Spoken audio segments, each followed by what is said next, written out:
Hi friends, welcome to Telugu defence news. Last year India Agni 5ని multiple independently targetable reentry vehicles ఎంఐఆర్వితో test చేసిన విషయం తెలిసిందే. అయితే ఇప్పుడు డిఆర్డిఓ ఒక మల్టీ కిల్ వెహికల్ ఇంటర్సెప్టర్ అంటే ఎంఐఆర్వి కిల్లర్ని కూడా డెవలప్ చేస్తుంది. DRDO ballistic missile defence phase 3లో కూడా వర్క్ చేస్తుంది. కొన్ని సోర్సెస్ ఇది బలిస్టిక్ మిసైల్ డిఫెన్స్ ఫేజ్ 3లో ADAM అని ఇండికేట్ చేస్తున్నాయి. ఈ డిజిగ్నేషన్ మీద కన్ఫర్మేషన్ లేదు కానీ బ్రోచర్ని బట్టి ఒక మల్టీ కిల్ వెహికల్ మిసైల్ అయితే డెవలప్మెంట్లో ఉన్నట్టు తెలుస్తుంది. దీని మెయిన్ టార్గెట్ పాకిస్తానీ అబాబీల్ మిసైల్. ఈ బలిస్టిక్ మిసైల్ డిఫెన్స్ ప్రాజెక్ట్లో ఫేజ్ 1 ఇంటర్సెప్టర్స్ ఆల్రెడీ సర్వీస్లో ఉన్నాయి. ఆపరేషన్ సింధూర్లో పాకిస్తాన్ ఫైర్ చేసిన షాహీన్ 2 మీడియం రేంజ్ బలిస్టిక్ మిసైల్ని ఈ సిస్టమ్ స్టాప్ చేసింది. ఇవి 2000 కిలోమీటర్ల క్లాస్ మిసైల్స్ని స్టాప్ చేస్తే 5000 కిలోమీటర్ల క్లాస్ మిసైల్స్ కోసం AD1, AD2 అనే మరో 2 ఇంటర్సెప్టర్స్ కూడా డెవలప్మెంట్లో ఉన్నాయి, టెస్టులు జరుగుతున్నాయి. అయితే ఫేజ్ 3 కూడా మొదలైంది. ADAM, ADAH అని మరో 2 ఇంటర్సెప్టర్స్ని డెవలప్ చేస్తుంది. ఈ మల్టీ కిల్ వెహికల్ ADAM అవ్వచ్చు. 1000 కిలోమీటర్ల కన్నా ఎక్కువ రేంజ్ ఉన్న బలిస్టిక్ మిసైల్స్ స్పేస్లోకి వెళ్తుంటాయి, అంటే 100 కిలోమీటర్ల కన్నా ఎక్కువ ఎత్తుకి. ఫస్ట్ బూస్ట్ ఫేజ్లో స్పేస్లోకి వెళ్తుంది, తర్వాత మిడ్ కోర్స్ ఫేజ్లో ట్రావెల్ చేసి తిరిగి టెర్మినల్ ఫేజ్లో రీఎంట్రీ వెహికల్ మరలా కిందకు వస్తుంది. అందుకని బలిస్టిక్ మిసైల్ డిఫెన్స్లో కూడా 2 స్టేజ్లు ఉంటాయి. స్పేస్లో ఉండగా డిస్ట్రాయ్ చేయడం అంటే ఎగ్జో అట్మాస్ఫియరిక్ ఇంటర్సెప్షన్, ఒకవేళ మిస్ అయితే అట్మాస్ఫియర్లో షూట్ డౌన్ చేయడం ఎండో అట్మాస్ఫియరిక్ ఇంటర్సెప్షన్ అంటారు. ఈ ఎగ్జో అట్మాస్ఫియరిక్ ఇంటర్సెప్టర్స్లో ఒక కైనెటిక్ కిల్ వెహికల్ ఉంటుంది, సింపుల్గా కిల్ వెహికల్ అంటారు. ఇంటర్సెప్టర్ స్పేస్లోకి వెళ్ళాక దీన్ని విడుదల చేస్తుంది. స్పేస్లో గాలి లేకపోవడం వల్ల కంట్రోల్ ఫిన్స్ పనిచేయవు కాబట్టి డైరెక్షన్ని మార్చుకోవడానికి థ్రస్టర్స్ ఉంటాయి. వెహికల్ ఫ్రంట్లో ఉన్న సీకర్ ఇన్కమింగ్ మిసైల్ని ట్రాక్ చేస్తూ ఉంటే దానికి తగ్గట్టు రూట్ని అడ్జస్ట్ చేసుకుంటూ వెళ్ళి ఢీ కొడుతుంది. సాధారణ ఎయిర్ డిఫెన్స్ మిసైల్స్లా వీటికి ఎక్స్ప్లోజివ్స్ ఉండవు.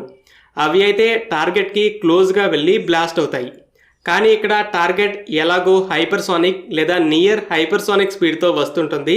కిల్ వెహికల్ కూడా అదే స్పీడ్తో వెళ్ళి ఢీ కొడుతుంది. సో కైనెటిక్ ఎనర్జీ వల్ల టార్గెట్ కంప్లీట్గా డిస్ట్రాయ్ అవుతుంది. అందుకే కైనెటిక్ కిల్ వెహికల్ అంటారు. అయితే ఈ కైనెటిక్ కిల్ వెహికల్ ఇంటర్సెప్షన్కి ఎంఐఆర్వి అనేది ఒక ఛాలెంజ్. మిడ్ కోర్స్ ఫేజ్ మధ్యలో 3 నుండి 10 వరకు స్మాల్ వార్ హెడ్స్ని రిలీజ్ చేస్తాయి. అవి మొత్తం ఒకే ఏరియా వైపుకో లేదా వేరు ఏరియాస్ వైపుకో వెళ్తాయి. కానీ టార్గెట్స్ మధ్య 100 కిలోమీటర్ల గ్యాప్ అయితే ఉండదు. అయితే ఒకే బలిస్టిక్ మిసైల్ ఇలా 10 వార్ హెడ్స్ని రిలీజ్ చేస్తే మిసైల్ డిఫెన్స్ వాటి కోసం 10 ఇంటర్సెప్టర్స్ని వాడాలి. ఇలా కొన్ని ఎంఐఆర్వి మిసైల్సే శత్రువు హ్యాండిల్ చేయలేని నెంబర్స్లో వార్ హెడ్స్ని విడుదల చేసి శాచురేషన్ అటాక్ చేస్తాయి. ఒకవేళ బాగా లాంగ్ రేంజ్ ఇంటర్సెప్టర్ ఉండి టార్గెట్ని లాంచ్ చేసిన వెంటనే గుర్తిస్తే కొన్ని కేసెస్లో ఎంఐఆర్విని రిలీజ్ చేయకముందే స్టాప్ చేయొచ్చు. కానీ ఆ ప్రాసెస్కి హై యాక్యురసీ ఉండదు. ఈ ఎంఐఆర్వి అనేది ICBMస్లో కామన్గా ఉంటుంది. ICBMని మిడ్ కోర్స్ ఫేజ్లో ఉన్నప్పుడు కనుక మిస్ చేస్తే ఇక అంతే సంగతులు కాబట్టి ఎంఐఆర్వి ICBMస్ని స్టాప్ చేయడం ఆల్మోస్ట్ ఇంపాసిబుల్. అయితే ఇప్పుడు ఈ టెక్నాలజీ మీడియం ఇంటర్మీడియట్ రేంజ్ మిసైల్స్లో కూడా వస్తుంది. పాకిస్తానీ అబాబీల్ కూడా MRBMఏ 2200 కిలోమీటర్ల రేంజ్. అలాగే రష్యన్ ఒరెస్టిక్ మిసైల్లో కూడా ఇదే ఉంటుంది. ఇలాంటి కేసెస్లో అయితే ఎంఐఆర్విని స్టాప్ చేయడానికి ఒక సొల్యూషన్ ఉంది. ఎగ్జో అట్మాస్ఫియర్లో వీలైనన్ని వార్ హెడ్స్ని స్టాప్ చేయడం, మిస్ అయిన వాటిని స్మాల్ సైజ్ క్విక్గా ఫైర్ చేయగలిగే ఎండో అట్మాస్ఫియరిక్ ఇంటర్సెప్టర్స్తో డౌన్ చేయడం. అయితే ఇలాంటి ఇబ్బంది ఏది లేకుండా మల్టిపుల్ వార్ హెడ్ మిసైల్ అనే విషయానికి యాంటీడోటే multiple kill vehicle interceptor. Present ఇది ఎక్కడా సర్వీస్లో లేదు. అమెరికన్ GMD సిస్టమ్ గురించి తెలుసు కదా, ఆ GPI ఇంటర్సెప్టర్ కోసం అమెరికా మల్టీ కిల్ వెహికల్ టెక్నాలజీని డెవలప్ చేస్తుంది. అయితే రెండో దేశంగా DRDO కూడా అలాంటి టెక్నాలజీని డెవలప్ చేస్తున్నామని బయటపెట్టింది. మరి ఈ టెక్నాలజీని ఎలా వాడతారు? ఈ మిసైల్ రెడీ అవ్వకముందే AD2 long range mid course phase interceptor అనేది సర్వీస్లో ఉంటుంది. కాబట్టి శత్రువు న్యూక్లియర్ మిసైల్స్ని ఫైర్ చేయగానే AD2 ఇంటర్సెప్టర్ని ఫైర్ చేస్తారు. సింగిల్ వార్హెడ్ మిజైల్స్ని ఇవి ఇంటర్సెప్ట్ చేస్తాయి.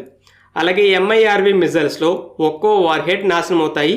అయితే MIRV రిలీజ్ అవ్వడాన్ని రాడార్స్ గుర్తించగానే మల్టీ కిల్ వెహికల్ ఇంటర్సెప్టర్స్ని ఫైర్ చేస్తారు. ఇంటర్సెప్టర్ స్పేస్లోకి వెళ్ళగానే వాటిని విడుదల చేస్తుంది. అక్కడ నుండి ఒక్కో స్మాల్ కిల్ వెహికల్ ఒక్కో వార్హెడ్ని సెలెక్ట్ చేసుకొని ఇండిపెండెంట్గా డిస్ట్రాయ్ చేస్తాయి. ఒకవేళ MKV ఇంటర్సెప్టర్కి బాగా లాంగ్ రేంజ్ ఉంటే ముందే దాన్ని ఫైర్ చేయొచ్చు. ఇండియా పాకిస్తాన్ న్యూక్లియర్ బలిస్టిక్ మిజైల్స్ని స్టాప్ చేయడానికి BMD ప్రాజెక్ట్ని మొదలుపెట్టింది. ఫేజ్ 1 ఇప్పుడు సర్వీస్లో ఉంది. కానీ పాకిస్తాన్ ఇప్పుడు మా దగ్గర MIRVతో అబాబీల్ ఉంది, మీ BMDని ఓడించగలదని మరలా న్యూక్లియర్ బ్లాక్మెయిల్ చేస్తుంది. అయితే DRDO దాన్ని కూడా ముగించాలనే ఈ కాన్సెప్ట్ని తీసుకొచ్చింది. తర్వాత హైపర్సానిక్ మిజైల్ అనొచ్చు, కానీ దానికి కూడా యాంటీడోట్ రెడీ అవుతుంది. ఓవరాల్గా పాకిస్తాన్కి న్యూక్లియర్ బ్లాక్మెయిల్ చేయడానికి వీలు లేకుండా చేసేలా ఈ BMD ప్రాజెక్ట్ అనేది ముందుకు సాగుతుంది. ఫ్రెండ్స్, ఈ వీడియో మీకు నచ్చినట్లయితే లైక్ చేయండి. అలాగే మరిన్ని ఇంపార్టెంట్ డిఫెన్స్ అప్డేట్స్ కోసం మన ఛానల్ని సబ్స్క్రైబ్ చేసుకోండి.